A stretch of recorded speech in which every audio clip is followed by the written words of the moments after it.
So in this video, I'm going to teach you how to make a sigil.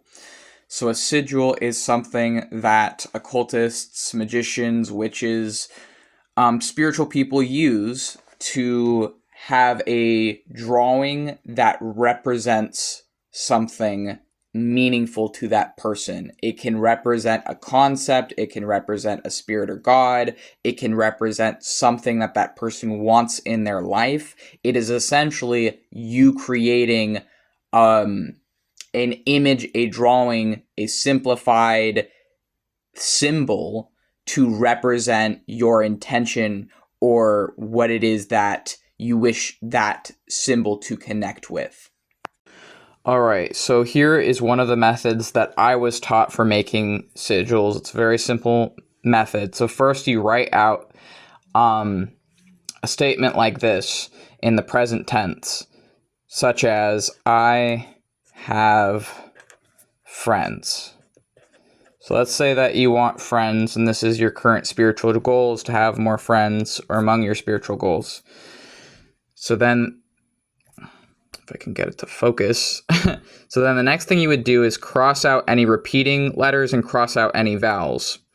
So I'm going to cross out I, I'm going to cross out the A and V, or A and E here, because those are vowels. Going to cross out the vowels here. And then look for any repeating. There's no repeating. So then you put the remaining letters.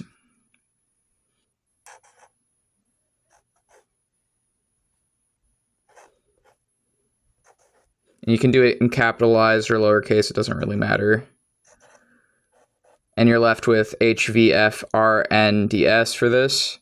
And then what you would do is you would combine these however you want.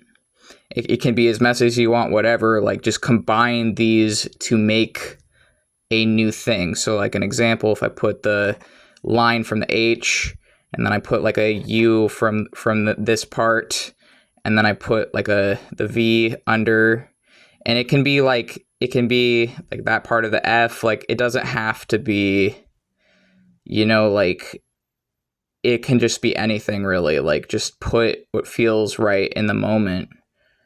If you want to go to like from lowercase to uppercase, you can do that. Then like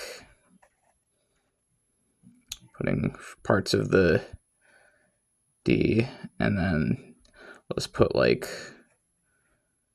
and then if I don't like that, I can try a different combination. And then if I want to just like simplify that, if I think, oh, that's kind of an interesting shape, but I want to make it into something a little bit different, then I can just like, okay, well, that part in the middle kind of looks like an I, so I'll turn that into an I. That part down there kind of looks like some sort of like body or something. So then I just kind of like turn it into a little guy. And then if I want to go like further, I can like, okay, I like how that's looking, but I want to change it even more.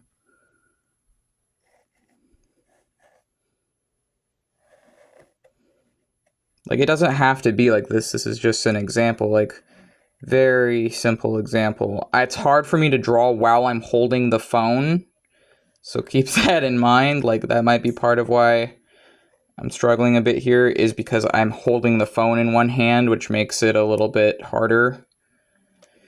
All right, so that's, now I've like turned it into this, and let me like turn it even further. I'm gonna try and keep my phone steady.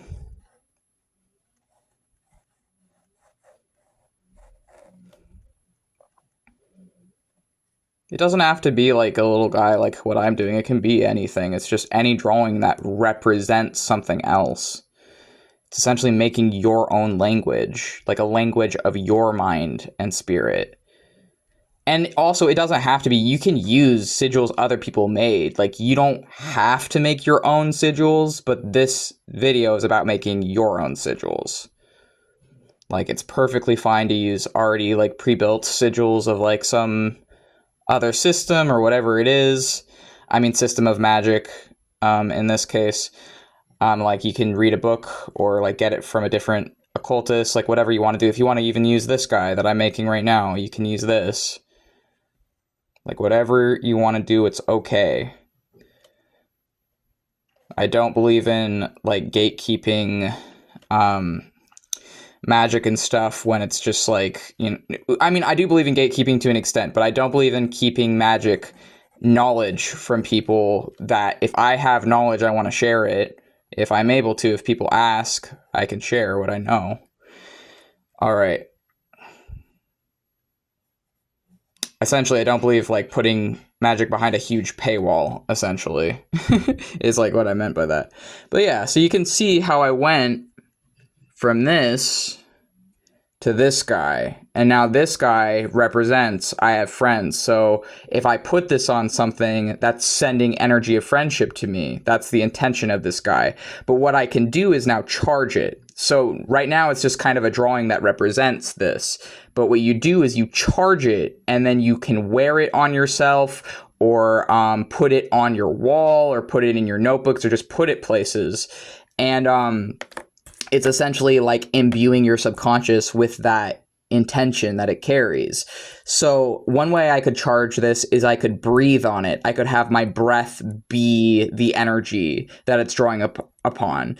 Or I could rub it. I could rub it to like heat it up with my fingers, and then the heat or warmth and energy of my fingers would be the energy that it's drawing upon. I could breathe on it. I could rub it. You could also, if you have it on your skin, if you draw a sigil on your skin, you can anoint it with oil, but just make sure the oil isn't gonna like smear the ink. You could put it on your altar if you have an altar, and then burn some incense for it, like you would do for like a spirit or god, just to like feed the sigil some energy. You could also like light a candle with the sigil drawn on the candle and say that the energy is going to the sigil to charge it. And then you can also you know, check with your intuition. If you feel like it's run out of energy at some point and it hasn't done what you want, you can choose whether you want to try and recharge it, or whether you want to just like let it dissipate, let the energy dissipate, and try a different sigil or try something else out. It's okay if it doesn't work. I'm not going to lie to you and be one of those occultists that say that 100% of the time your magic will work. That's not true. That hasn't been my experience. I think that we can't learn if we think we're just perfect and that we can just do whatever we want. We can't learn and have trial and error. Like, what's even the point of like magic and learning magic if you can just do whatever you want whenever you want? I don't think that's how it works. I think sometimes stuff doesn't work, and if this guy doesn't work, I can try something else. But for now, it's like layers on intention. So I can use this, and I can have other spells going for the same intention, or I can be doing other things in combination with this. But this is the little sigil that I made for this, and this is the tutorial on how to make your own sigil. All right, so the last thing is, here's that sigil that I made drawn on my skin now with Sharpie. I recommend using Sharpie, or recommending a marker that will actually like be easy to draw with, because I tried with pen, and like pen is harder to draw on your skin with. So that, you know, I can put it on my skin like this, and then I breathed on it and rubbed it to charge it, and now I'm just gonna say that for as long as that ink of this is on my skin, that is sending friends my way. So this is like an example of like an active use for this, and that's essentially like one way you could use a sigil you make, is just drawing it on yourself after and charging it. And I hope that this is helpful for someone else out there. If this was helpful for you, feel free to leave a like, comment, or subscribe.